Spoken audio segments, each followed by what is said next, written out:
Question number 1, mutual induction சம்பந்தமான MCQ. So SI unit of the mutual inductance. Mutual inductance, self inductance எல்லாத்துக்குமே SI unit வந்து நமக்கு Henry. Next question, mutual inductance between two coils is maximum when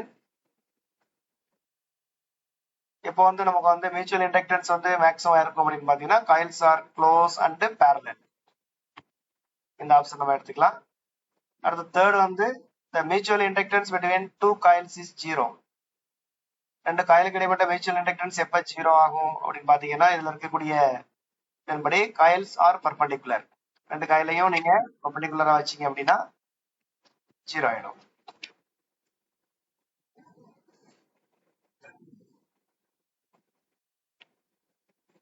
Question number 5. The EMF induced in the secondary coil depends on. Secondary coilல உருவாகக்கூடிய EMF வந்து எதெல்லாம் depend பண்ணி இருக்கு? Constant current, changing current in primary, resistance of the coil, voltage applied. Secondary coilல உருவாகக்கூடிய EMF வந்து எதை சார்ந்தது அப்படின்னு பாத்தீங்கன்னா பிரைமரியில நம்ம கரண்டை எந்த அளவுக்கு சேஞ்ச் பண்றோம் அப்படின்றத பொறுத்தது. Changing current in primary. Next question number 7. If current in primary coil is constant. Primary காயில்ல கரண்ட் கான்ஸ்டன்டா இருந்துச்சு அப்படின்னா செகண்டரியில இன்டியூஸ்ட் EMF என்னவா இருக்கும்? பிரைமரி கரண்ட் கான்ஸ்டன்டா இருந்துச்சுன்னா அது மாறிச்சுன்னா தான் நமக்கு வந்து ஃப்ளக்ஸ் சேஞ்ச் ஆகும்.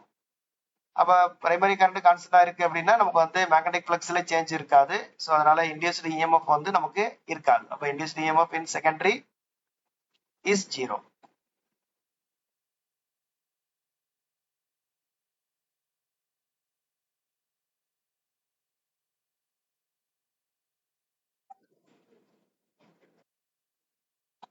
நெக்ஸ்ட் வந்து இதை வந்து நோட் பண்ணிக்கங்க. Coefficient of the coupling lies between, அதாவது மியூச்சுவல் இண்டக்டன்ஸ்ல ரெண்டு காயிலுக்குமான கப்ளிங் கோஎஃபிஷியன்ட் அப்படின்னு சொல்லிட்டு ஒன்று இருக்கு.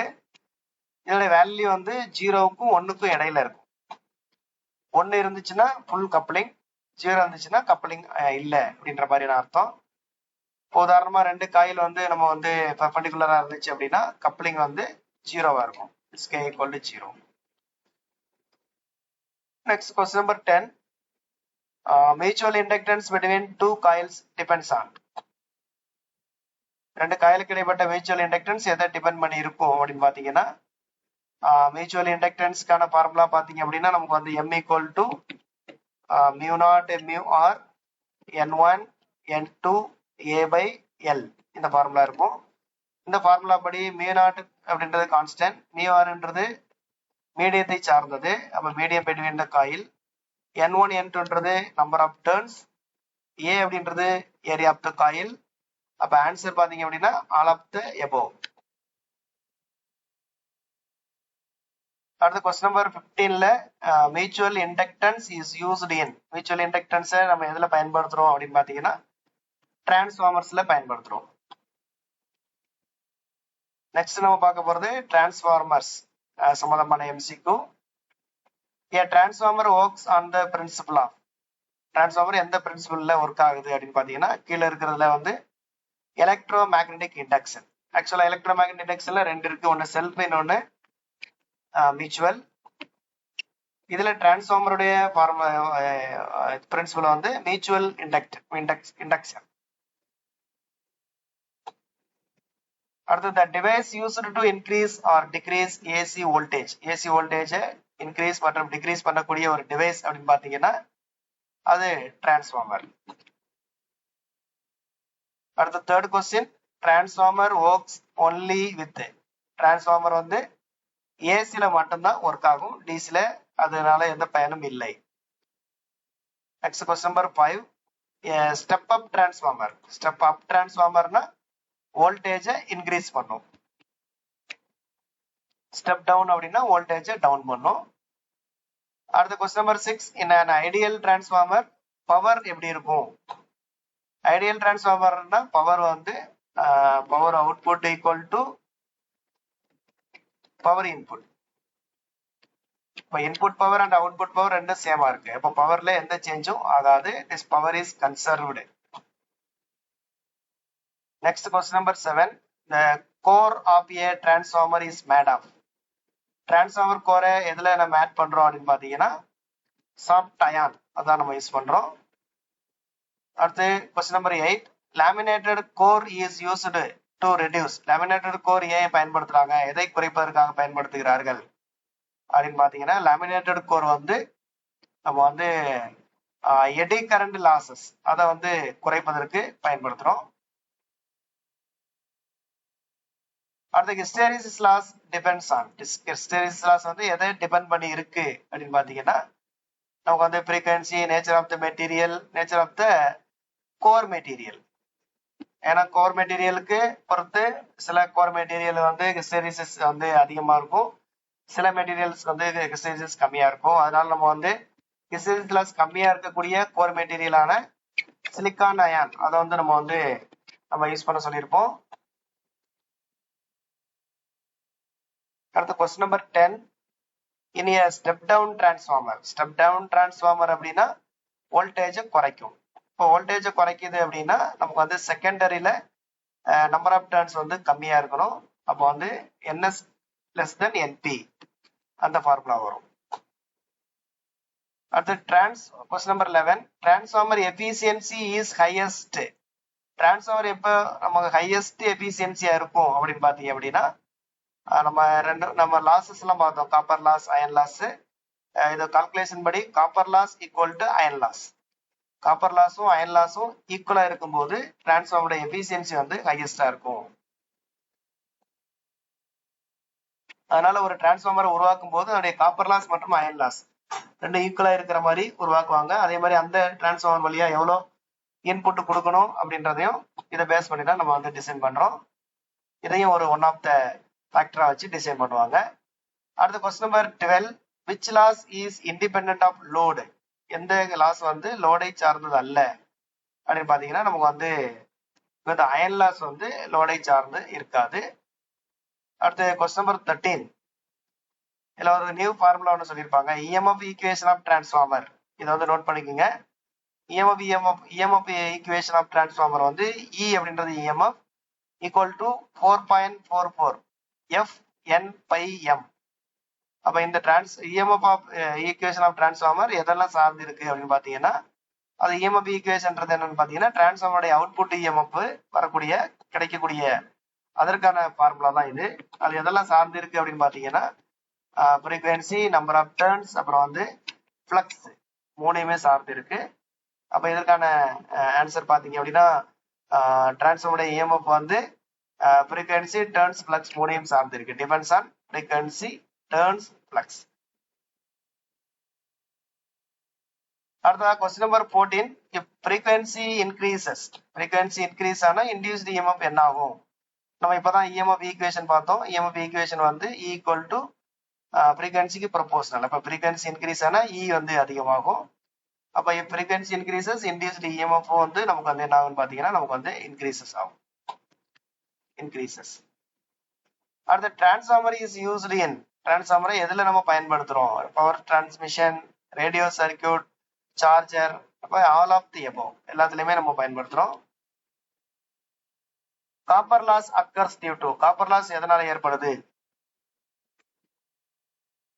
காப்பர் லாஸ் ஏற்படுறதுக்கு காரணம் அந்த காப்பர் வயர்ல கரண்ட் போகும்போது ஏற்படக்கூடிய ரெசிஸ்டன்ஸ். அதுதான் வந்து ஜூல் ஹீட்டிங்கை ஏற்படுத்துது. இப்போ ஆன்சர் வந்து ரெசிஸ்டன்ஸ் ஆஃப் வைண்டிங்ஸ் அப்படின்றது. அடுத்ததா question number 17. Step up transformer is used in. Step up டிரான்ஸ்ஃபார்மரை பெரும்பாலும் எங்க நம்ம யூஸ் பண்றோம் அப்படின்னு பாத்தீங்கன்னா நம்ம டிரான்ஸ்மிஷன் லைன்ல தயாரிக்கிற இடத்துல இருந்து வோல்டேஜ் இன்க்ரீஸ் பண்ணி அதை வந்து டிரான்ஸ்மிஷன் லைன் வழி அனுப்புறதுக்கு நம்ம பயன்படுத்துறோம். நெக்ஸ்ட் வந்து நம்ம ஸ்கின் எஃபெக்ட். ஸ்கின் எஃபெக்டுக்கான சில எம்சிக்யூ பார்க்கலாம். Skin effect is the tendency of current to flow. Skin effectன்றது என்ன அப்படின்னு பாத்தீங்க அப்படின்னா நமக்கு வந்து கரண்ட் வந்து எது வழியா ஃப்ளோ ஆகுது அப்படின்னா சர்ஃபேஸ்ல மட்டும்தான் ஃப்ளோ ஆகும், near the surface of the conductor. அதை தான் நம்ம வந்து ஸ்கின் எஃபெக்ட்னு சொல்றோம். அடுத்து skin effect is more pronounced in, எங்க வந்து ஸ்கின் எஃபெக்ட் அதிகமாக அதனுடைய தாக்கம் இருக்கு அப்படின்னு பாத்தீங்க அப்படின்னா, அதிக ஃப்ரீக்வன்சி ஏசியை நம்ம பயன்படுத்தும் போது டிசில சுத்தமா இருக்காது, லோ ஃப்ரீக்வன்சி ஏசில கொஞ்சம் இருக்கும், ஹை ஃப்ரீக்வன்சி ஏசில ஜாஸ்தியா இருக்கும். அடுத்ததாக the cause of the skin effect, skin effect ஏற்படுவதற்கான காரணம் என்ன அப்படின்னா, மேக்னெட்டிக் இண்டக்ஷன் இன்சைடு கண்டக்டர், கண்டக்டருக்கு உள்ள மேக்னெட்டிக் இண்டக்ஷன் எந்த அளவுக்கு ஏற்படுது அப்படின்றத பொறுத்து இந்த ஸ்கின் எஃபெக்ட் ஏற்படுகிறது. அடுத்து question number 4, skin depth decreases with, skin டெப்த்னா எவ்வளவு உள்ள வந்து அந்த கண்டக்டருக்கு உள்ள கரண்ட் போகும் அப்படின்றது. ஸ்கின் டெப்த் டிக்ரீஸ் ஆகுதுன்னா உள்ள வந்து கரண்ட் போகல அப்படின்னு அர்த்தம். அப்ப உள்ள கரண்ட் போகல அப்படின்னா நமக்கு வந்து எப்போ உள்ள கரண்ட் அதிகமா போகாது அப்படின்னா, ஃப்ரீக்வன்சி அதிகமாகும் போது நமக்கு கரண்ட் உள்ள போகாது, ஸ்கின்லயே அப்படியே கரண்ட் இருக்கும். அடுத்து question number 5, skin effect increases with increase in, skin effect increase பண்ணணும்னா நாம வந்து என்ன பண்ணலாம் அப்படின்னா, நம்ம வந்து ஃப்ரீக்வன்சியை இன்க்ரீஸ் பண்ணலாம், டயாமீட்டர் ஆஃப் த கண்டக்டரை இன்க்ரீஸ் பண்ணலாம், அல்லது ரெசிஸ்டிவிட்டி இன்க்ரீஸ் பண்ணலாம். அப்போ இதுக்கு மேக்ஸிமம் ஆல் ஆஃப் த எபோ கரெக்டா இருக்கும். அது skin effect is negligible, skin effect எப்ப நெக்லிஜிபிள் அப்படின்னா டிசி சர்க்கியூட்ல நெக்லிஜிபிளா நம்ம சொல்லலாம். அது ஸ்கின் டெப்த்துக்கான ஃபார்முலா அவங்களே கொடுத்துருக்காங்க. இது வந்து skin depth is inversely proportional to the 1/√ of frequency. நம்ம inversely proportional to the root of frequency, root of frequency, this is option A, option A என்றது root of f.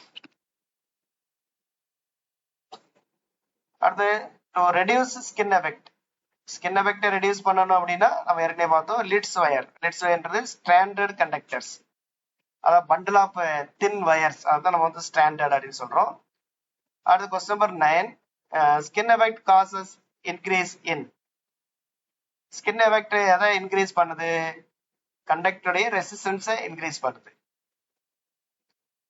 அடுத்து question number 10, skin effect is important in high frequency transmission line, ஏன்னா high ஃப்ரீக்வன்சில தான் skin effect ஜாஸ்தியா இருக்கும்.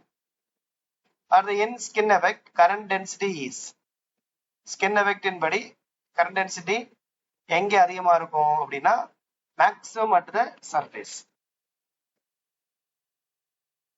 Skin effect is due to